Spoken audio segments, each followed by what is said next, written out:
Greetings, I'm Solidus-Skully, and welcome back to Kingdom Hearts Dream Drop Distance, where finally we can finish off this world for good as we tackle Riku's scenario of Country of the Musketeers. Whoopee.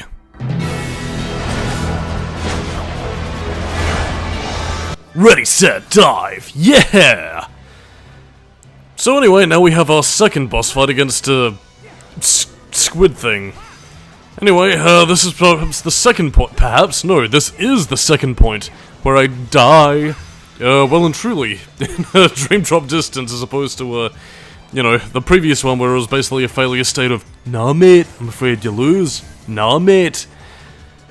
But anyway, a rather simple boss fight. It's just that I otherwise got a little bit cocky during its attack phases and took a bit too many hits when I shouldn't have, and, well, yeah, technically two phases to, this claw thingo squid motron. Anyway, after the first phase, I end up taking a bit too many hits from its big fuck-off laser beam. As you'll see here, just as soon as its eye is destroyed, it flips around and is like, oh no, now it's evil Squid Man. Yeah, in any case, so, not really too difficult of a boss fight in and of itself, unless you get careless like I am.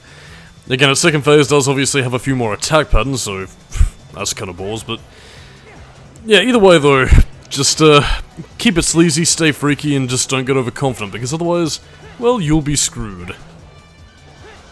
And I'm trying to look at some of these comic book panels. I don't think any of them have Riku in it, or at least not from what I can tell, but yeah, in any case, so this is the attack that ends up doing in the old Solidus-Skully, as opposed to the new Solidus-Skully, which does not exist, because they haven't rebooted Skully reviews, and never will. Because, I mean, it wasn't even really popular back in its heyday, so, you know, God knows what it's gonna be like now, but whatever. So the show is coming to an end. Oh yes, we did some dancing, we did some dining, and there is people. Scary, scary, horrible people outside. But yeah, that's pretty much, all I have to say about this little boss fight. I guess maybe I didn't quite home in on some of the little balls as much as I should have, but now you witness the fall of Solidus-Skully.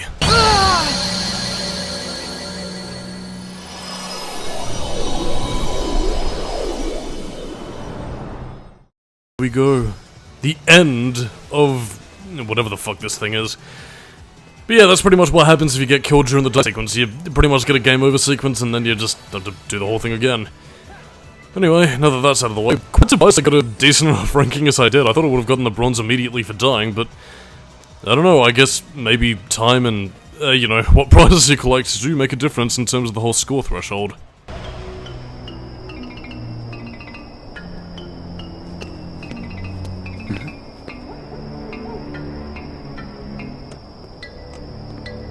Isn't that Pete? What kind of world did I end up in this time?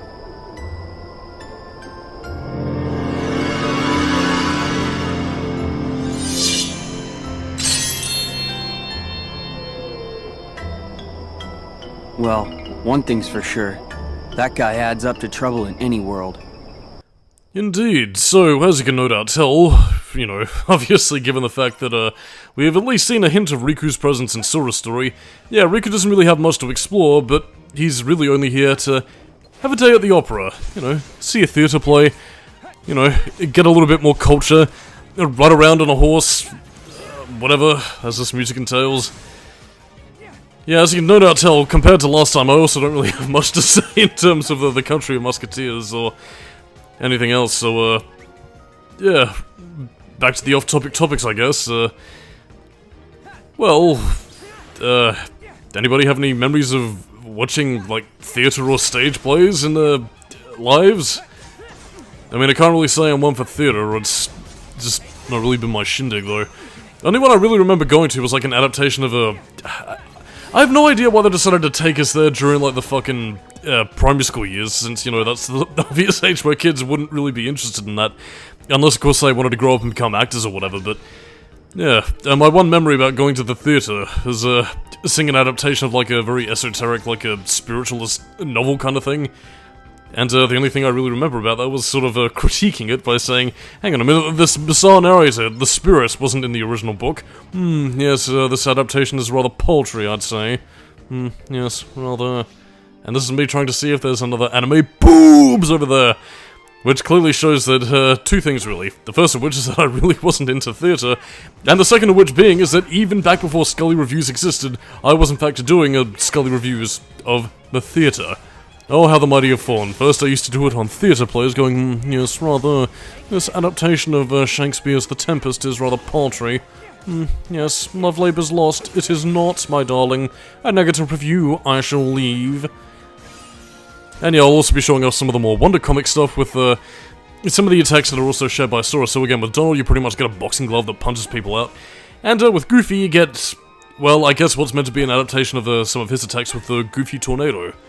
In this case, it's basically his Wonder Comic version spinning Riku around, which is surprising because I don't think they've ever actually met, but whatever. Dream logic, it doesn't exactly have to make sense. Do I need to bring up castration to cure COVID-19? Well, not even castration, really. Removing your penis as well. Yeah, man, dreams can be quite bizarre. So, anyway, that's neither here nor there on this stage.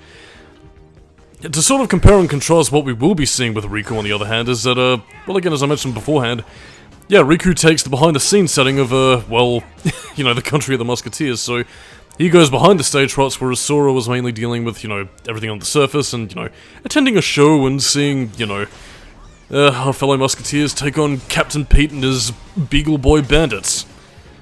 Comprised of, like, a Cockney British guy, a Frenchman, and the forgettable one. So yeah, that's pretty much all I have to say about the Beagle Boys. So, again, there's not really too much that you don't really know beforehand, or could have already guessed from context, but again, you do already see, at least in story, you know, Captain Pete was, you know, egging people on as leader of the Musketeers. He wants to basically, you know, rule the Royal Kingdom, and, you know, is pretty much using Minnie to do it. Bada bing, he does the thing, and it all would have gone to plan if not for our budding heroes, plus Anime Boy Sora, there to help him out. And I suppose Riku as well, given that he plays a pivotal role in, well, putting a stop to the issues that are to come. And you will be seeing how Riku gets the idea to intervene, using the reality shifts in the Dream Realm's powers. I mean, I was going to say that the game doesn't really do enough of this, but we did actually see an example of this in Traverse Town as well, with, you know, the ill-gotten Spelican, which we technically should have been dealing with second, I suppose, but yeah, as you know, don't remember, it fobbed off to another world, so yeah, we're gonna chase it before, you know, Neku, Shiki, Beat, and Rhyme, well, fade out of this existence, and well, the world quite literally does end with them, an anime boobs mermaid. What is my obsession with titties? They are wonderful and delicious. Like big bags of ice on my head. Anyway, cutscene go now, lewdness stop.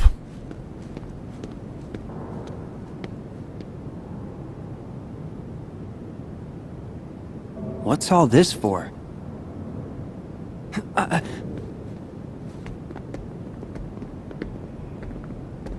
Is that supposed to be Mickey and the others? Yeesh. Those three are together even when they're made out of wood.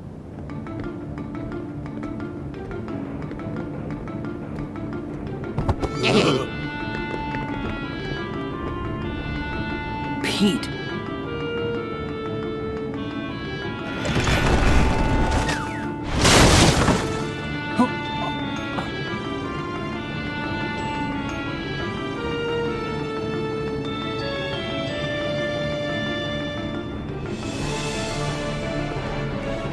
Wait! So, now that we've done the little tech rehearsals, yeah, I'd say tech rehearsals, that probably does make a bit more sense. I think that's more of a music thing, but whatever, stage musicals kind of go hand in hand, whatever. Regardless, you missed a treasure chest. People in the comments are going to be pointing that out, and then they're going to be annoying me until the end of time. Unless I get it after the violence. Oh yeah. But in any case though, that's how Riku gets the idea. We now get to see the glory that is Balloonga, overpowered as it is, and will be coming in very handy during a certain super boss that we'll be taking on later in the game, and let us see what we can do. There we go. Goofy Whirl! And they do also delegate you with, you know, different little rewards. Again, with Goofy you get health, Donald you get money, and I believe you get dream points if you use Mickey's little team-up attack, so it's all good in the hood. And does provide different rewards, so yeah, Wonder Comic can be quite useful. And plus you get to see, you know, comic book Riku doing his comic book things. Oh, no Moonlight Sonata, but we do get a trampoline.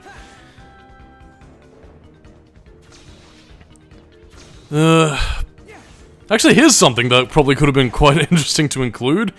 At least in terms of a Final Fantasy cameo, potentially. Celes from Final Fantasy VI. You know, that whole opera scene thing before, you know, Setsu kidnaps her. Could have potentially had a little thing like that, perhaps, or... Yeah. I mean, maybe not necessarily making her the Queen mini, perhaps, but I guess maybe, like, an allied character who helps Riku out. I don't know, that could have been interesting. Maybe you could have also had Locke going around helping the Musketeers, perhaps? I don't know. I mean, I suppose the whole, you know, Tetsuya Nomura thing of, you know, wanting to respect Yoshitaka Amano's creations probably played a part into not including Celes or anything like that, but I don't know. I feel like it could have been a fun cameo. Huh? Is someone...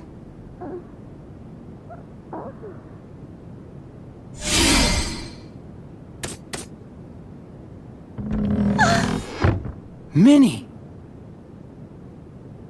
Oh, thank you for saving me! Where are you going? I have to help the Musketeers. What happened?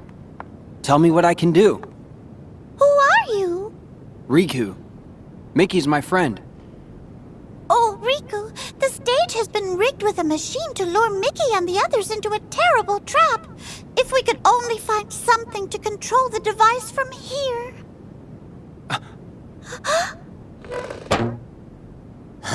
Lucky I remembered. Look what I nearly forgot. Eh? Why is the box sans mouse? Oi, quit messing around! The boss is losing his patience! Aye? There it is! That's the gadget we need to retrieve! I'm on it. Run for it!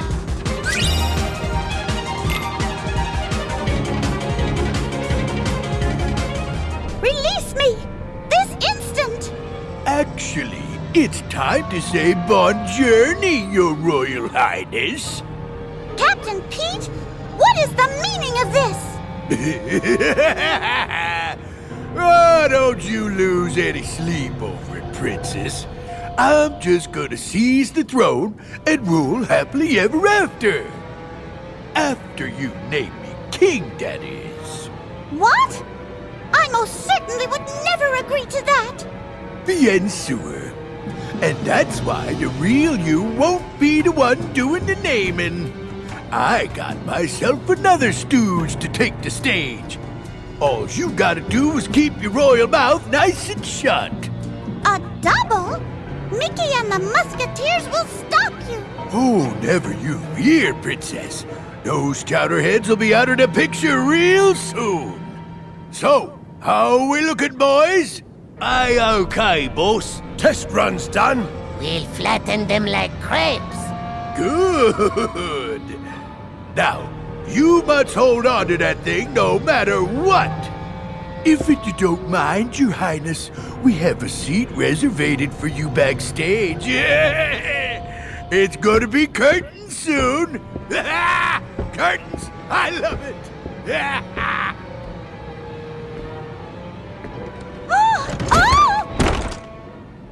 You know what occurs to me? Instead of including that, you know, as a sort of flashback cutscene kind of thing, couldn't they have just included that before when Riku entered the facility? Or like maybe got to the backstage areas and then had it play out with Riku, then doing this on computer gameplay, then discovering her and then having the whole chase down the gadget thing for whatever. Oh, by the way, that pink Dark Eco Mist, that basically makes you fall asleep faster, so yeah, don't stay in there, because otherwise Riku will drop, and then Sora will pop. And you might think I'm just making some random wacky giddy motrons, but no, that's simply because, well, yeah, Riku plays a very vital role for for Sora in the Dream Realm, and if you need any hint as to how that is so, just take a look at his back. That's all I'll say for now. As we giddy up going round and round and go crazy with this wacky music, and everything is here to stay, and we need to run away. Whatever. Yeah, we have a lengthy commute of gameplay where our main precipice is just sort of rescue the... what's basically just like a little valve puzzle. Oh, Resident Evil 2, you rear your ugly head yet again with valve puzzles. But I mean, in this case it's really more of a MacGuffin, but couldn't Riku just sort of improvise with his Keyblade? I mean, I think you could probably find, like, some sort of, like, I don't know, like, I mean, you could change the keychain, maybe use the hilt to sort of turn the gear, put a stop to everything. Whatever. Anyway, since we have a large commute of gameplay, now we gotta think of something to say. I mean, compared to, you know, yes, the proper, upright, yes, the opera, darling, it's fancy, upper class and all that kind of stuff. Yeah, Riku gets the danky backstage props area, which, I mean, I will give it credit, it does look nicely detailed. It's, you know, quite cool to traverse through the back areas of the stage, it's just that there's not really too much interesting there, apart from our main objective, which is just find the thing. I mean, it is part of the reason why I did suggest, you know, maybe having a Final Fantasy cameo of, you know, Celes and Locke from Final Fantasy VI would have been cool. Like, I mean, you maybe could have had Celes distract Captain Pete or help out Minnie. I don't know, have Riku and Locke, you know, sort of help defeat the Beagle Boys, that kind of thing. I don't know, it's one of the times where I feel like a Final Fantasy cameo would have improved the levels of value tenfold, really, but this was around about the point in the franchise where Tetsuya Nomura decided that, oh no, we can't have Final Fantasy characters anymore because now Kingdom Hearts has its own cast, which, yeah, he did thankfully sort of reconsider on that because, you know, Kingdom Hearts 3 didn't have any Final Fantasy characters up until it was, you know, made a little addendum with, you know, the Remind DLC, which thankfully gave us the glory of HD, Squall, Yuffie, and Aerith, and Sid. And he did say in Kingdom Hearts 4 that he would try and attempt to balance out Final Fantasy cameos with, you know, the Kingdom Hearts stuff. So, you know, listening to complaints and, you know, trying to adjust accordingly with both his vision and, you know, what fans are looking for. See, that's the way you do it, everybody. You know, you try and do your own thing, but you also balance it out with what people are there to see. I mean, it's a very difficult thing to balance in terms of when you're creating media and you're trying to balance, you know, what you want to do with fan expectations, but, you know, when you do it right, mwah, it's bellissimo. Fans are on your side, you get to tell the story you want to tell, and everything is alright. But that's neither here nor there in this case. Although, speaking of Final Fantasy VI, though, yeah, I mean, given the fact that, you know, Kingdom Hearts seems to love its musical mini-games from Atlantica, I mean, given the whole, you know, song and dance that they had with Final Fantasy VI with Celes, particularly in the, Pixel remaster, actually, where they actually had vocals for the whole thing, I don't know, might have been quite cool to have, like, I guess maybe in a similar vein to Sly 3, actually, where you could have had, like, a singing to the death minigame against, I don't know, Pete and his evil forces, perhaps? Or, you know, just, having Celes distract Pete long enough for Riku to do his thing? I don't know. Ideas that never really made it to this level, which I am forever saddened of, but whatever, that's just spitballing. Anyway, Shadowbreaker, putting in the good work, using your darkness, but your light attacks. Drill Dive. Flow Motion, still getting usage, even all the way here. Does kind of make me a little bit saddened that we don't actually get to see a lot of the Flow Motion abilities a bit later on in Kingdom Hearts 3, but whatever. Dream Realm, real world, different rules. And now I'm running out of docking points. Well, in terms of games I've also been playing, I mentioned in the previous part I've been playing Yu-Gi-Oh! Master Duel. As of recently, I actually switched from Master Duel to Yu-Gi-Oh! Legacy of the Duelists. Why exactly is, well, first of which it's more of a single-player focused thing, which, you know, is a little bit more of my thing, unlike other professional players of the card game, which, you know, could eat me alive and still have room for my pussy, but, you know, the other reason of which being is that it's, you know, allows you to take on iconic duels of the anime, you know, spanning from, you know, the second Duel Monsters anime through to Vrains. And, you yeah, much like with Master Duel, it's, you know, quite chill, pretty fun. And something I can just sort of enjoy after work without having to worry about, you know, pay-to-win schemes and bullshit, like, oh, use real-world money to buy card points that you can spend and stuff, which, is a little bit painful. Just like the pain that this Beagle Boy is going to get with being the finish mon. And Darkbreak, making its return from Chain of Memories, but, yeah, I mean, anyway, to kind of close out on the whole Yu-Gi-Oh! Tangent, I have been enjoying Legacy of the Duelist. Quite a lot, actually. It's quite fun, and one thing I will give it over Master Duel, despite, you know, not being quite as visually flashy. I mean, it does at least have summoning animations for some of the more iconic creatures from the series, like, you know, Exodia or Dark Magician or whatever, so... Yeah, there is at least that. Kind of a shame that there is no early manga stuff, but then again, I suppose penalty games and the different nature of the games probably wouldn't have really fit. But I don't know, it would have been fun to have seen, you know, at least the Death Tea storyline adapted, but that's neither here nor there in this case. In any case, though, let's rack up some damage bills for the opera as we break through some doors, jump on pianos, cause massive damage, steal all their treasure chests, and revel in our quest to save everybody. But yeah, I mean, it was, yeah, that's pretty much all there is. We have to beat all three Beagle Boys, finally get back our little widget, and everything will be alright. Except it will, but there'll be a boss fight. And yeah, that's Riku's little retaliation counterattack if you block successfully. Yeah, amazingly, you can do a lot of good things when you don't block with your face. There we go. All locked on target. The Beagle Boy, he is dying. But now we get back our widget.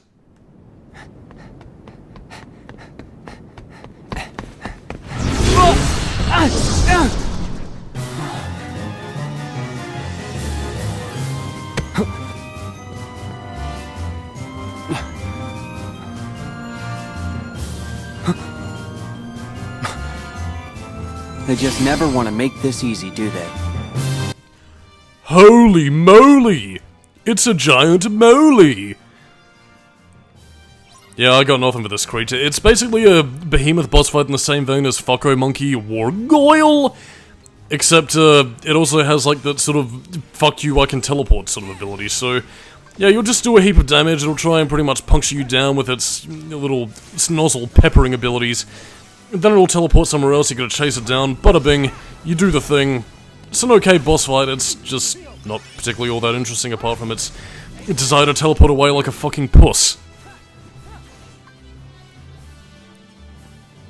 But yeah, I mean, I guess the only thing you can really have in terms of advice that I can give you is, that apart from saving the day, and having the hills be alive with the sound of holy moly, yeah, it's not really too much to do. Just use some of your more powerful command attacks in your command deck, and that's pretty much it, really. I mean, it will sort of, you know, raise its hands in the air as if it doesn't care, and, you know, you're gonna beat them down, then try and slap you around like it's playing a game of happy slaps, but yeah. Not really too interesting, really. It just has its little, like, oh no, I have to go into my little defensive phase. Okay, then I'll eventually pop out my holy moly form, and then that's pretty much it. I mean, given that this is area you can also revisit, I would recommend, you know, scanning around for treasure chests while you have the time to do so, but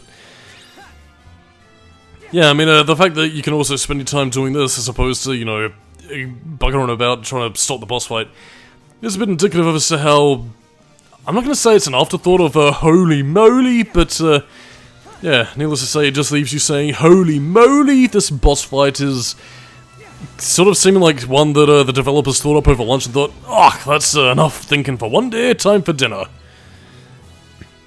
Your lock-on targets will be your friends though, and at least giving you an indicator as to where it is concordantly, vis-a-vis.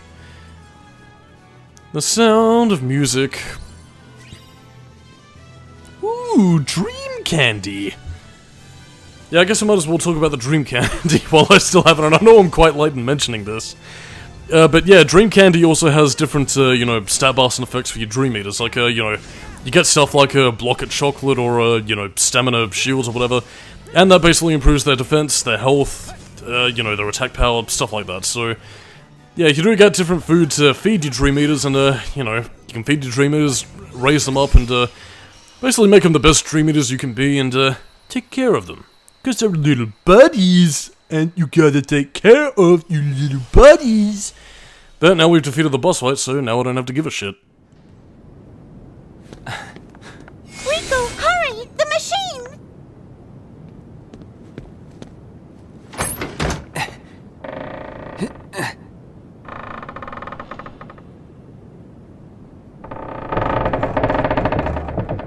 How do you like that?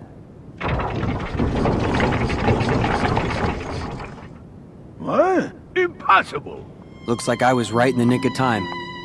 Sora? They're safe. Oh, thank goodness. You truly saved the day, Riku. I see you're as brave as a royal musketeer.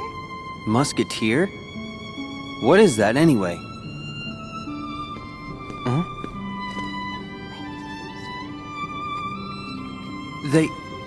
They actually say that? Of course. Every musketeer is taught those words. It's a very important motto and solemn pledge. You're right. And it does fit the moment. All for one, and one for all.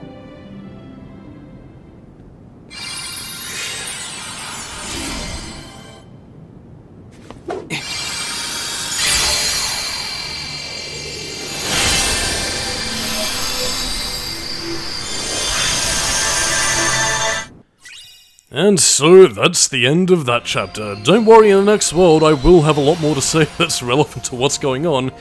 But, yeah, that was Country of the Musketeers. Not a bad level, probably more fun to play than it is to watch and commentate over, but... I don't know, I hope you enjoyed my insane ramblings for what they're worth, but... Yeah, after all that, I think it's about time we got to bed. And am I tired? Throat's all groggy, muscles are slack. Need to increase the drop decelerator next time, I think, but... Yeah, I'm just gonna get myself settled in. Oh, I hope you've all had a very good night at the theatre. But now it's time to rest your weary head, my dear viewers, so... good night, everybody.